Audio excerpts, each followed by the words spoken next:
Hey, Econ students, I just wanted to make a relatively quick video to go over some of the basics of supply and demand.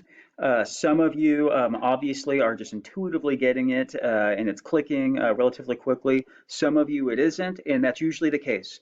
So when we're in class, usually some are get it kind of right away, and others, and probably the majority of people, require a lot of practice to really understand what's going on with supply and demand. Fortunately, we don't have the time to do that in class like we would during the school year, so that's why I just wanted to do a video to kind of review it and also give you some of the answers to the independent learning. So remember, what we're looking at here is putting supply and demand together, right? So, and what this does is it allows us to understand markets and understand what is happening to price and quantity of a market, of a product or a service.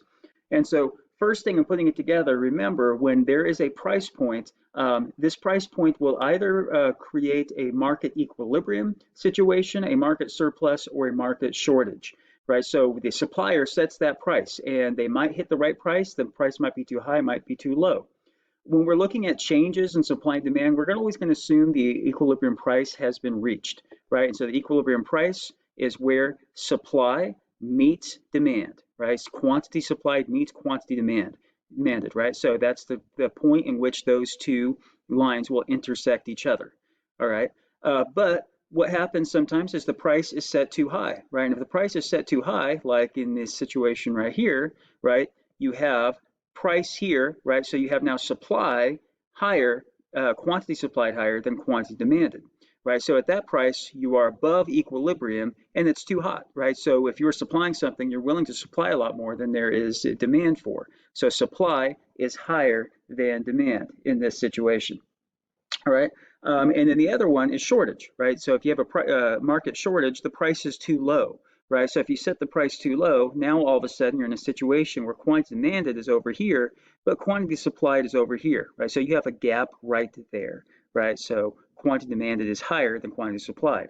In that situation, if you're selling something, what would you do? You'd realize, well, dang it, more people are demanding this than I'm willing to supply. I'm willing to supply more if I bring up my price. And so what happens is the price goes up. But if it goes too high, then you get to a point where quantity demanded is now too low and you have a surplus. So you bring it back down to you eventually hit equilibrium, okay? So those are the three price points, right, that can exist, right? So if I showed you something, you should be able to say, hey, you're at equilibrium, you're at shortage, or you are at a surplus.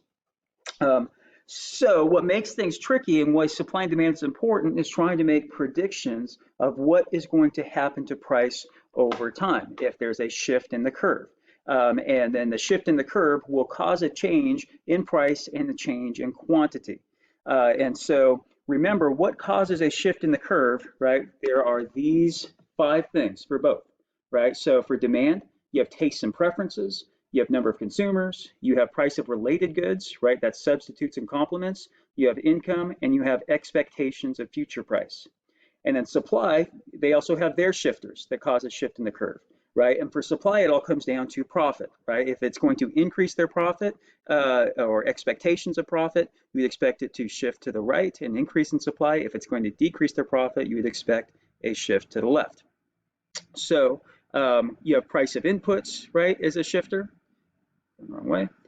You have productivity and technology. You have regulations, taxes, and subsidies. You have number of sellers, and then you have expectations, right? Those can cause a shift. All right. So when you have a shift, this is the way it looks, right? And this is all about coming to understanding what is happening to price and quantity, right? So when there's a change in the market, either you can have a change in price going up of price and quantity, going down in price and quantity, or going the other way around, where price increases but quantity decreases, or price decreases and quantity increases. So let's just look at each of these very quickly. What happens if there's something happens to this market and there's a shift to the right and the demand increases? Right now, what is going to happen is we are going to have a new equilibrium. This is our original equilibrium right here, right? So our equilibrium price right here, right? And our equilibrium quantity right there, right? So if we have this that happens, we have a new equilibrium that's going to be right here, and then a new quantity that is going to be right there. And so in that case, what happened? Across the board, you have this situation. Price has increased, and then quantity has increased. All right, so that's the first one. What about if we go the other way? What if we have a situation where demand decreases, right? So if demand decreases, then the curve will shift to the left.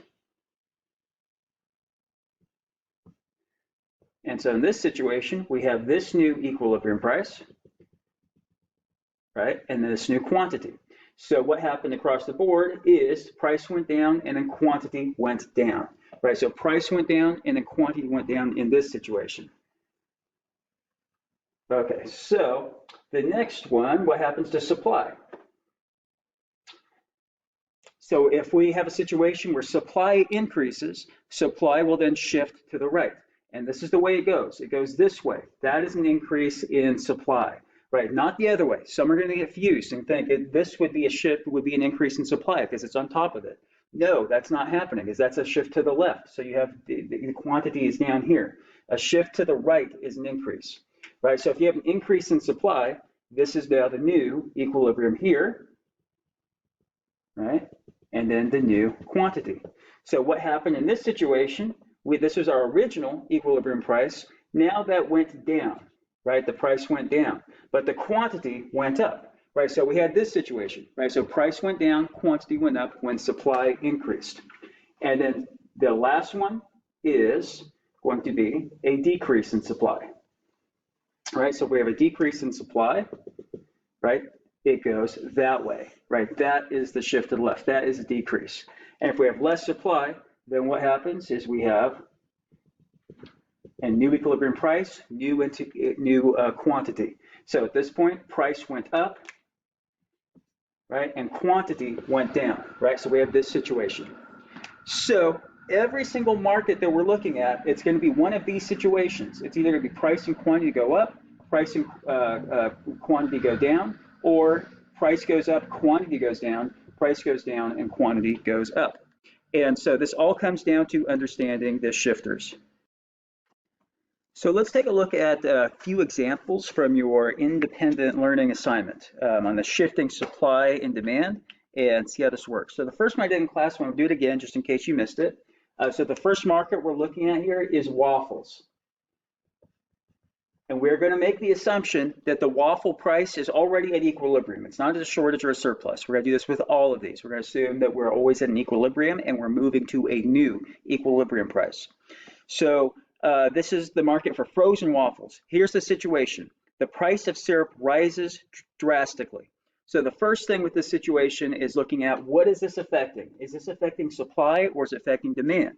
And for that, you need to go and look at your shifters, right? So if the price of syrup rises drastically, what is the shifter that is most related to that?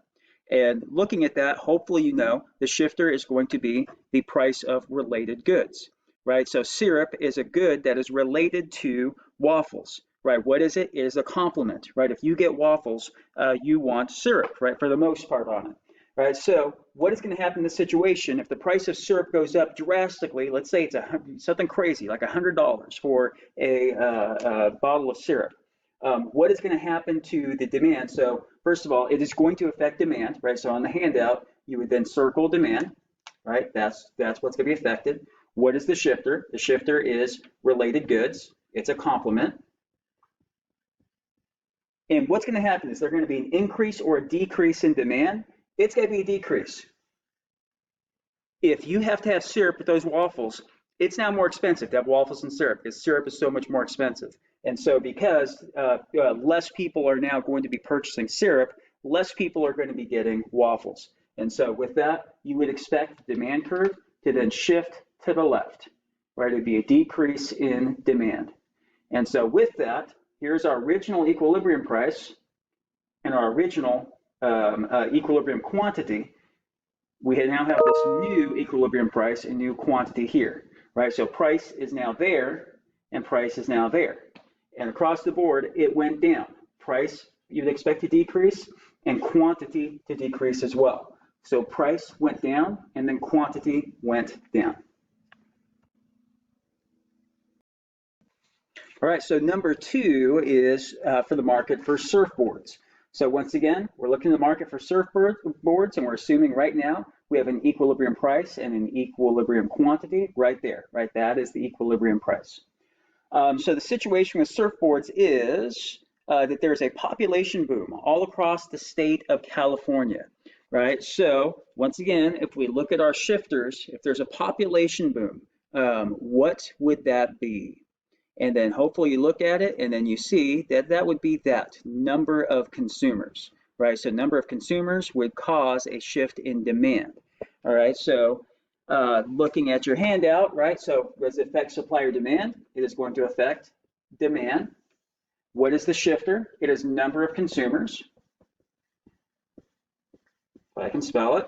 And then it's an increase or a decrease. And so as population boom, so it is going to be an increase. If we said that people were leaving California, right, we're looking at the market for surfboards in California, it would be a decrease, but that's not the case. It is a population boom, so you'd expect an increase. So what happens in this situation is demand curve will now shift to the right. And as it shifts to the right, you now have a new equilibrium price and a new equilibrium quantity. So price has gone up and quantity went up. So price has increased in this situation, quantity has also increased. Okay, how about number 3? So number 3 is surfboards. So here's the situation for, number 3 is fuzzy socks, not surfboards. So for fuzzy socks, the market, we have this equilibrium price, and here is a situation that the price of polyester, the material used to make fuzzy socks, falls by a fourth, right? So it is now cheaper for polyester, right? So which one would that affect? What shifter, right? So is it demand or supply? And hopefully looking at it, you see that it would affect supply, the price of the input or resource needed to make it, right? It's now cheaper to get polyester. It's cheaper to make these fuzzy socks, which means fuzzy sock producers or suppliers are going to make more profit, right? So looking at this, is it going to affect supply or demand? It'll affect supply. And it'll be what is the reasoning? What's the shifter? Right, the shifter is the price of inputs. And is it an increase or a decrease? It is going to be well, what would you expect? Would supply increase or decrease if they're going to earn more profit? You would definitely expect an increase, right? If you're supplying fuzzy socks, if it's cheaper to make them, then you'll be more likely to increase it. So what happens in this situation is you have a shift to the right. And what happens with the shift to the right? You now have a new equilibrium and then a new quantity. And so what happened in this situation is price went down, but quantity went up, right? So price went down, but quantity went up.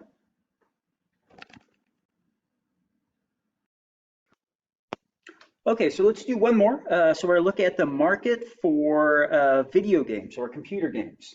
So market for computer games, here we are at our original equilibrium price, equilibrium quantity. Here is the situation. There's a sale on computer games that starts next week. So a sale that starts next week. So once again, you look at the X or the shifters and which one does this fit? And for this one, it fits the one that is probably trickiest for most people, but it is expectations, right, for demand. And so for this, what is going to happen to demand is if you are this weekend, right? So this is the market for currently right now, this weekend, the market for computer games.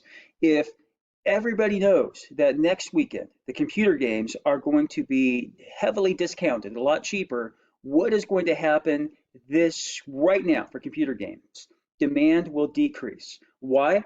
Assuming that you have the ability to just hold off a week and get those video games next weekend, you're not going to get it this weekend. You'll wait till next weekend to when it is cheaper, right? So you'll save some money. So in this situation, right, what is affected, right? So it is demand. What is the shifter? The shifter is expectations.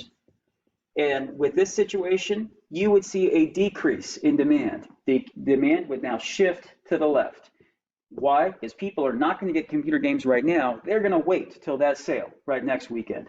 So right now, what would you expect to happen is a decrease in price and a decrease in quantity. All right, so I'm going to end with those as giving you the answers to those. The rest of them, I want you to just think about. It all comes down to you look at the supply and demand curve, and you think about the shifter and what's being affected, supply and demand. And really what it comes down to, like for tests and everything, is getting to this situation. Can you look at a situational market and try to make a prediction of what is going to happen to price and quantity? And the only way you're really going to be able to do that is if you can get these graphs and understand what is happening when there is a shift. All right, good luck on the rest of them.